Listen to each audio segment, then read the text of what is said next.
Hola, hola, hola chicos, ¿cómo están? Hoy es hora de seguir hablando de la dialéctica de fines y medios, ¿no es cierto? Pero esta vez vamos a hablar de moral y política porque están juntos. Entonces habíamos hablado de fines y medios, dialéctica de fines y medios en el ámbito económico, ¿no es cierto? Habíamos hablado de cómo las acciones humanas están orientadas a un fin, todo lo que el ser humano hace tiene que estar orientado a un fin porque si no estamos locos, ¿no es cierto? O sea, cuando alguien está haciendo cualquier cosa tú le puedes preguntar ¿y para qué estás haciendo eso? Y él te tiene que responder para qué lo está haciendo, porque tiene que tener un propósito, su acción tiene que tener un propósito. La vida humana debe tener un propósito y tiene un propósito. Sabemos que debe tenerlo por la razón y sabemos que lo tiene por la revelación, que es llegar a Dios, ¿no es cierto? Y entonces todo lo que hacemos tiene un propósito y el propósito da forma a lo que hacemos. Esto es súper importante. El propósito, el contenido esencial del propósito da contenido esencial a la acción mediante la cual se consigue el propósito. Decíamos que para hacer un hoyo yo necesito un implemento esencialmente capaz de hacer un hoyo, es decir, una pala, una retroexcavadora, una picota, etcétera. Herramientas que son esencialmente capaces de hacer un hoyo. Luego, la diferencia entre cada una de las herramientas que yo voy a estar usando van a causar una diferencia accidental en el hoyo. Va a tener distintas formas, distinto tamaño, va a tener distinta velocidad en realizarse, pero el hoyo va a ser hoyo en tanto lo que era mi fin, en tanto los medios que yo utilicé para hacer el hoyo son medios aptos para ese fin, es decir, que son esencialmente compatibles con el fin. Y hablamos entonces de economía, hablamos de la formación de precios, del valor objetivo, y ahora vamos a movernos vamos a usar esa misma lógica, porque es la lógica básica de donde nosotros tenemos que pensar al ser humano en su actuar cotidiano. Vamos a movernos hacia lo que es la moral. Y nosotros ya sabemos, porque el padre de todas las ciencias, uno de los principales padres de la iglesia, el angélico, imagínate lo importante que tenéis que ser para que en el futuro te llamen el angélico como título. Te lo digan cientos de miles de personas o millones de personas durante cientos de años, te digan el angélico. Que te digan padre de todas las ciencias por miles de años, todo el mundo. ¿Ah? Y el mismo, la verdad encarnada, Jesucristo, el ungido, nos dicen exactamente lo mismo. Qué extraño que todos coincidan, muchos sin conocerse entre sí. Entonces, el primero, cronológicamente, el padre de todas las ciencias, que nos explica en su Ética Nicomaquea que no se puede conseguir un fin bueno, no se puede conseguir un fin bueno mediante medios malos, ni se puede conseguir un fin malo mediante medios buenos. Aquí entramos al terreno de la ética, y de la ética desde la lógica más digamos, más poderosa, más indestructible, más implacable. No se puede conseguir un fin bueno con medios malos, no se puede conseguir un medio malo un fin malo con medios buenos. No se puede. ¿Y qué es lo que nos va a decir Jesús? Jesús dice: el árbol malo no da buen fruto, el árbol bueno da buen fruto. Por sus frutos los conoceréis. Entonces viene después San Agustín y reafirma, y Santo Tomás de Aquino reafirma. Sabemos por 4 fuentes muy autoritativas: el padre de todas las ciencias, el angélico, un padre de la iglesia, y por último, pero no menos importante, sino mucho más importante, la verdad encarnada misma, que un fin bueno solo se consigue por medios buenos y que un fin malo solo se consigue por medios malos. Y esto tiene repercusiones políticas impactantes y cae de suyo con una discusión que se está teniendo hoy en día, porque hoy en día están todos demostrando ser una manga de paganos. Eso es lo que están todos demostrando, en especial los de la derecha.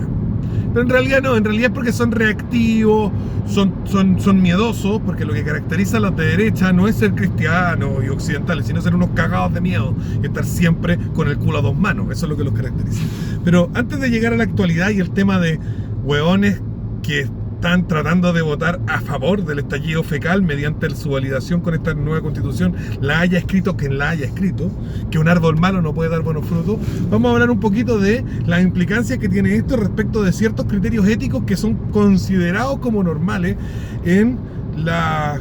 ¿Por qué hay como un espejo tirándome brillo en la cara? Bueno, que son considerados como lo más normal del mundo, es mi mismo celular. Ya, está reflejándome un brillito molesto. En la política la gente considera que es súper normal estas posiciones, estas ideas, y que son estúpidas, son tontas. Y vamos a explicar por qué son tontas, ya no desde todos los argumentos que hemos utilizado, sino que vamos a explicar por qué son tontas desde este axioma, digamos, o desde esta posición básica que tiene que ver con la dialéctica de fines y medios, ¿no es cierto? Los fines determinan los medios determinan los fines. Ya lo dijo Jesús, lo dijo Santo Tomás de Aquino, lo dijo Aristóteles, lo dijo San Agustín y lo dije yo. Así que la hueá está zanjada y nadie lo puede discutir. Vamos, entonces... No porque lo haya dicho yo, partiendo porque lo dijo Jesús, con eso ya está zanjado, pero imagínense que además lo dijeron otros que si bien eran tan humanos como el resto de nosotros, tenían una cabeza que es importante. Entonces, vamos a trazar este tema. ¿Cuál es el fin de la política? Vamos a entender la política. Vamos a movernos política de forma clarísima y dura, vamos a entrar en terreno politológico duro. La política opera de dos maneras. Digamos en dos dimensiones. Hay dos dimensiones políticas que son evidentes. ¿Por qué? Porque la política se trata, lisa y llanamente, de la administración de lo colectivo y por lo tanto de las normas del conjunto social, y como normas del conjunto social, entonces trata también de castigar a quien incumple las normas del conjunto social. Entonces, la política va a operar desde dos pulsiones humanas muy básicas, que son el creer y el temer. Creo y tengo miedo. Esas son las dos formas, digamos, esa es la zanahoria y el látigo, por decirlo así, pero son dos pulsiones humanas que mueven la vida en sociedad. El malo actúa bien porque tiene miedo del castigo, y el bueno actúa bien porque cree en el bien, pero todos actúan bien. O todos actúan, no más que bien, todos van a actuar de acuerdo a la norma que se ha establecido, porque los unos creen en la norma y los otros temen a las repercusiones de incumplir la norma, y esa sociedad funciona. Y esa es la esencia de la política, y por lo tanto la discusión política es la discusión sobre el contenido de esas normas. El contenido de esas normas es la discusión política. Como el contenido de esas normas tiene que ver con el contenido de la creencia de las personas, y la creencia de las personas tiene que ver con lo que las personas consideran divino o sagrado, entonces la discusión política es siempre una discusión teológica. Las personas liberales dicen lo sagrado es el ser humano, su libre albedrío, su voluntad. Lo divino es el ser humano que se reúne con otros y ejecuta su voluntad mediante el sufragio universal. El liberal tiene por Dios al ser humano. ¿Me entienden?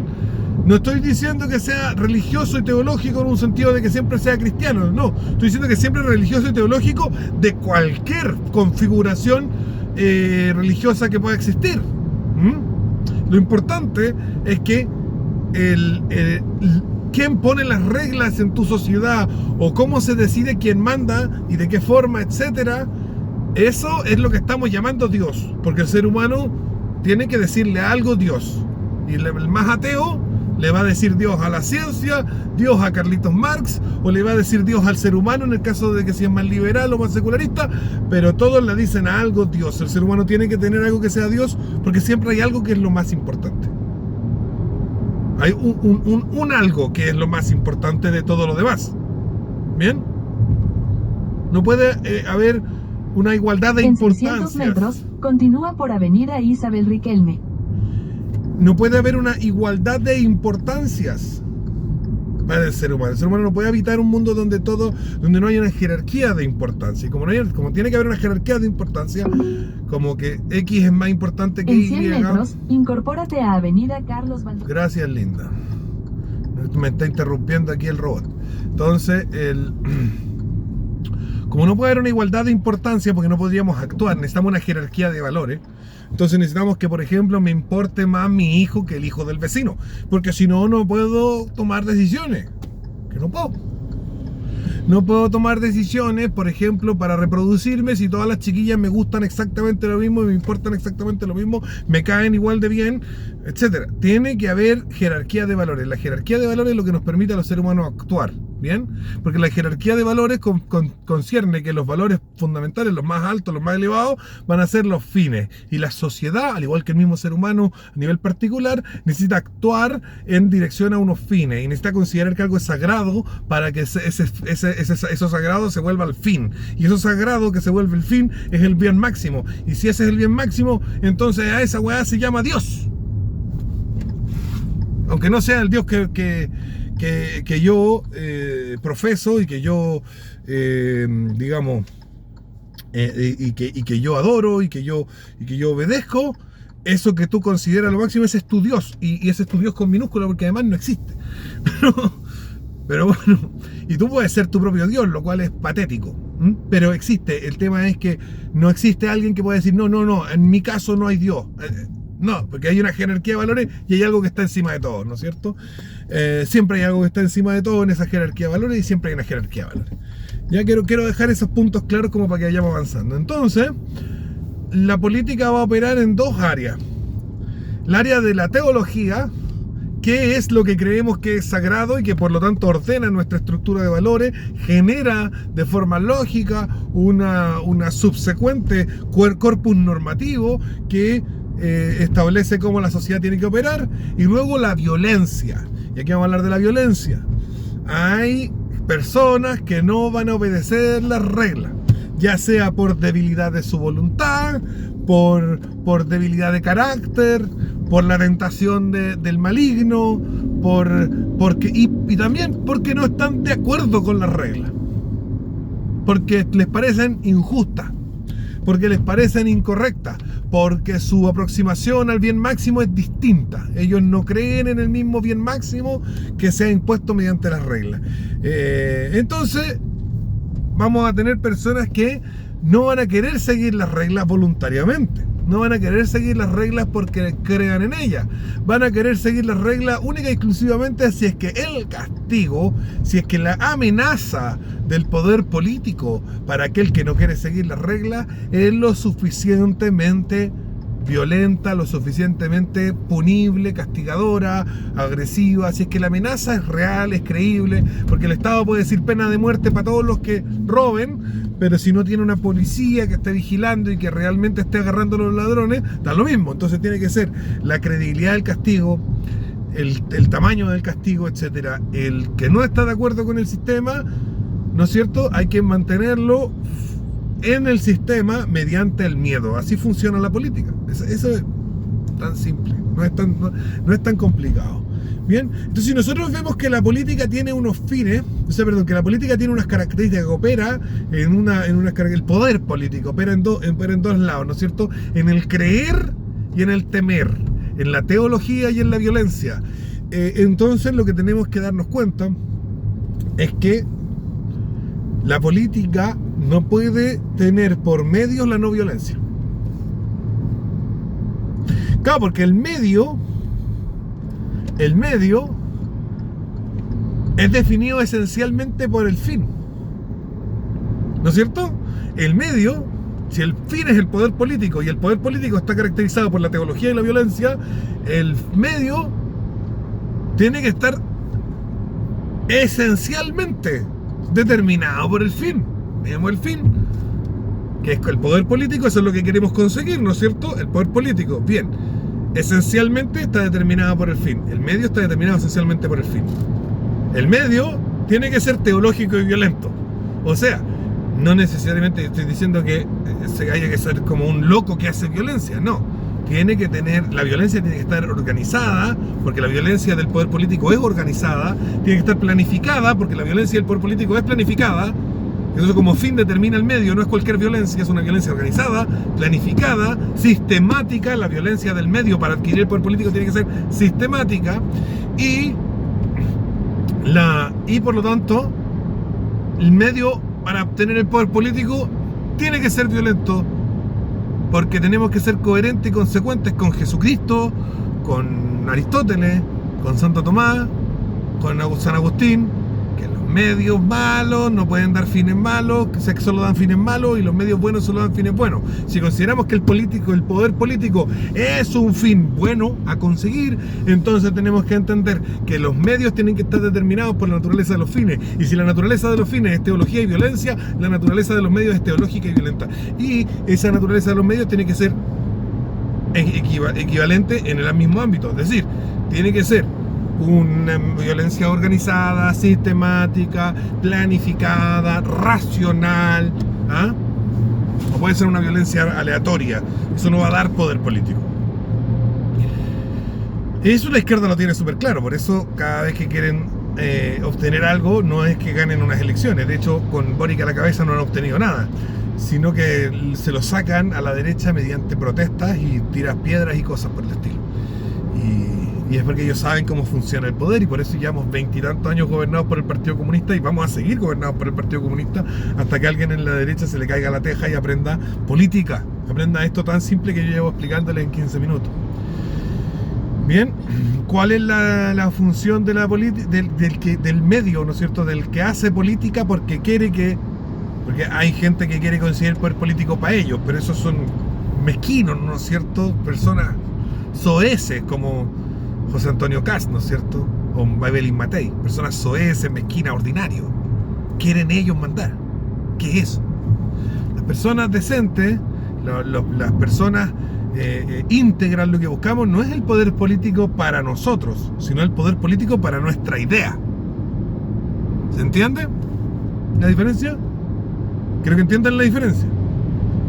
Yo y cualquier persona medianamente decente no busca el poder político para sí, busca el poder político para su idea. Quiere darle el poder político a su teología, a lo que él considera sagrado, perfecto, el bien máximo, el bien perfecto. Allá vamos, apuntemos en esa dirección, en esta dirección que yo estoy convencido de que es el bien máximo. Dios todopoderoso y eterno, creador del cielo y de la tierra. Ese es el bien máximo, el gobierno de Dios Padre. Ese es el bien máximo para mí. Y yo lo que quiero no es yo ganar unas elecciones, porque eso sería indecente, sería soez, sería mezquino, asqueroso, liberal, democrático, una mierda. Yo lo que quiero es que la norma, el nomos de la sociedad, las reglas, que quien incumple es castigado, sean las de Dios Padre. Todopoderoso, creador del cielo y de la tierra. Eso es lo que yo quiero. El comunista se parece más a mí, porque el comunista, si bien no cree en Dios Padre, se caga en Dios y todo lo demás, y por eso yo creo que en mi nomos, en la norma de Dios Padre, tiene que ser dejado fuera de la sociedad violentamente, pero él tampoco quiere él gobernar. El comunista no está tirándose elecciones. El comunista está luchando para que el comunismo mande, para que el comunismo gobierne, no él, el comunismo. Por eso ganan, porque se están aproximando de forma apropiada al problema político, y ustedes no. Y con eso nos lleva un poquito a actualidad. Ha salido la materia a decir que vota en contra, y entonces todos los hueones de que le cae mal Chile Vamos han salido a decir que van a votar a favor. Son unos imbéciles. Lo mismo pasó cuando el hueón se me olvidó el nombre de este comunista mierda, el de barba, pues hueón, salió a decir que... Gutiérrez, gracias mi amor. El Hugo Gutiérrez salió a decir que votaba en contra, y todos los buenos decían, entonces si los comunistas votan en contra, entonces yo voto a favor. Porque lo que hay es miedo y no convicción. No tienen convicción, chiquillos. Ustedes no tienen convicción, no la tienen. No tienen convicción, no tienen conciencia política, no tienen noción de realidad, no tienen un orden mental de cómo funciona el mundo. No son capaces de ver el mundo como funciona, no. Están siempre con miedo, no hay convicción, solo miedo. Y como le tienen miedo a los comunistas, quieren hacer lo contrario a los comunistas, y los comunistas saben esto, así que juegan con ustedes como unas marionetas. Juegan con ustedes como unas marionetas. Vamos a tener Estado social y democrático de derecha, porque los de derecha votaron a favor, porque los comunistas llamaron a votar en contra, y los comunistas van a estar cagados de la risa del manso troleo que les hicieron, porque son más hueones que las palomas.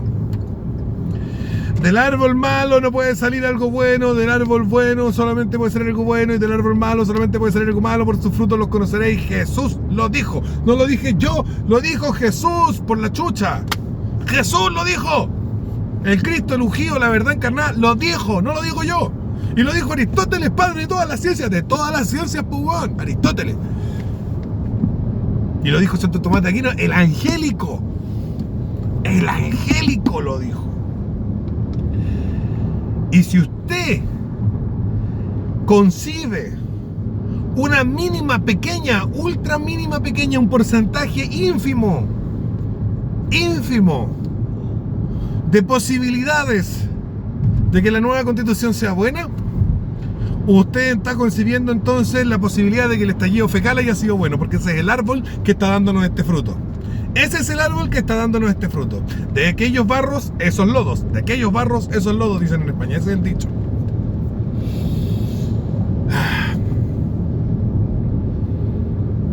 Recapacite. Vuelva a la verdad. Vuelva al orden en su mente. Porque la tiene desordenada. No le enseñaron lógica en el colegio. Lo sé, porque yo también fui al colegio un rato. Me salí porque me di cuenta que no estaba aprendiendo nada útil. Porque la cantidad de tiempo que uno pasa en la educación formal, ya sea colegio, liceo, universidad, posgrado, etcétera, es directamente proporcional no a tus conocimientos, no a tu inteligencia, sino a tu capacidad de aguantar imbéciles. Porque esa es la principal carga, ¿no es cierto? Que es lo más difícil del colegio, de la universidad, del liceo, de la media, de la básica, del posgrado, del magíster, incluso del doctorado. ¿Qué es lo más difícil? Aguantar imbéciles. Lamentablemente a mi Dios no me dio ese don de tolerancia y de caridad para aguantar imbéciles. Yo de los imbéciles me tengo que arrancar antes de ponerme muy violento e incaritativo. Entonces, para evitar ese pecado tengo que mantener una distancia entre yo y los imbéciles.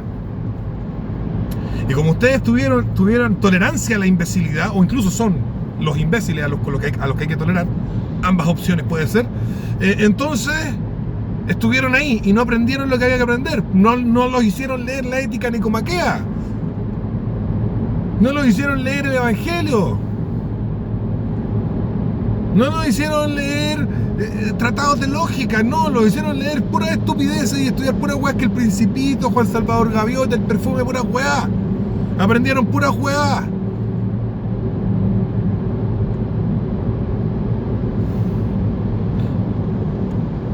Tengo que venir yo por YouTube, weón, a enseñarle. Un desastre. Los quiero mucho. En contra hasta el final. Por Jesucristo nuestro Señor. Chao, chao.